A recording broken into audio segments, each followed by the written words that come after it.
A new American revolution has begun, not against the forces of a colonial kingdom, but a rebellion against an oppressor that has risen among us. It is not a foreign invasion we have to fear, rather the threat of a force within our nation that has usurped what was once a dream of having the greatest democracy ever known to man. We now live in a world where the population has grown exponentially, and the planet is running out of resources to sustain us all. We in the inner city and those struggling in the suburban ghettos may not realize it yet, but make no mistake, the people who control the technology and run every enterprise that makes up our world have seen this coming for a long time.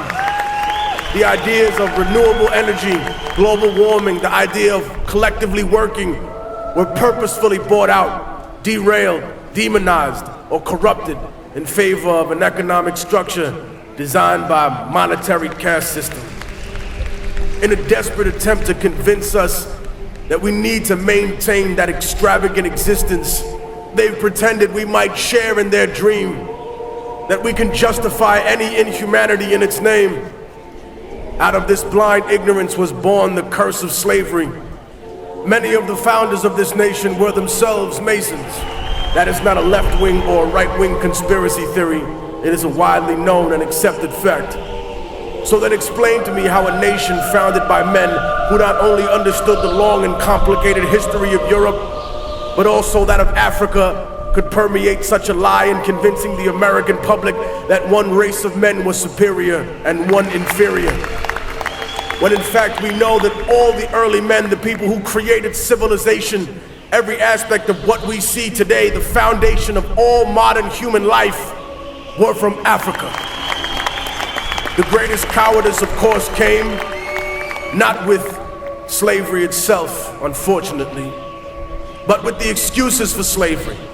For if America had been as brave as the Roman Empire and all other empires that had come after her, and claimed, no, we were just stronger, and that's why we took you, then when slavery was over, racism would have probably followed in suit. But instead, it was the social lie, the religious lie that was told, that stayed in the minds of people, that separated one human being from another, in order to distract us from the issues of class and freedom. They created issues around religion and race to dominate the world for centuries to come. Some claim that they respect the culture of life in this country.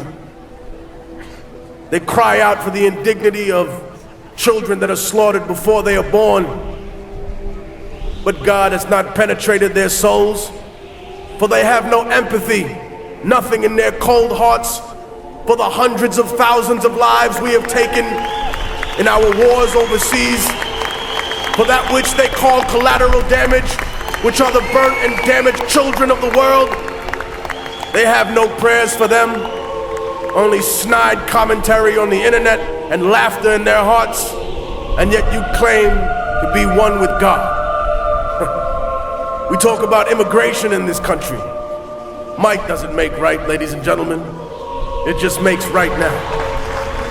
What we are saying to the rest of the world is one day when America grows weak, one day when her legions falter, on a day when her economy crumbles, China, Russia, Europe, whatever power has arisen, all you have to do is come here and conquer us in a few military excursions, and then you too can set up shop here, and in 100 years you can tell every red-blooded American, no, you are an illegal human being.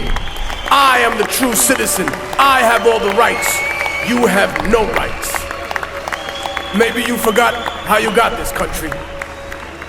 Maybe you take for granted the blood, the sweat, the tears that the people who live in practical serfdom shed every day. For we may not run America, but we make America run. We talk about the law, yet how many indignities have been legal in the past? How many treaties with Native American people have we broken? How many international laws have we violated?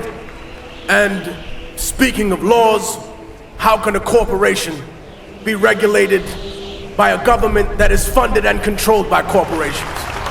How can there be accountability for people who see a profit margin above the lives of Americans, above the lives of human beings in other countries? We have taken the soul out of ourselves and placed them inside machines. My words, of course, will be marginalized, demonized in typical fashion. Anytime you dare to question the power structure, they say you hate America.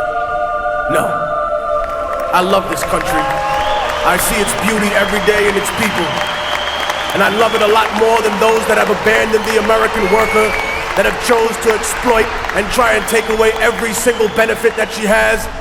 Those that attempt to make excuses for every atrocity committed in the name of supposed freedom.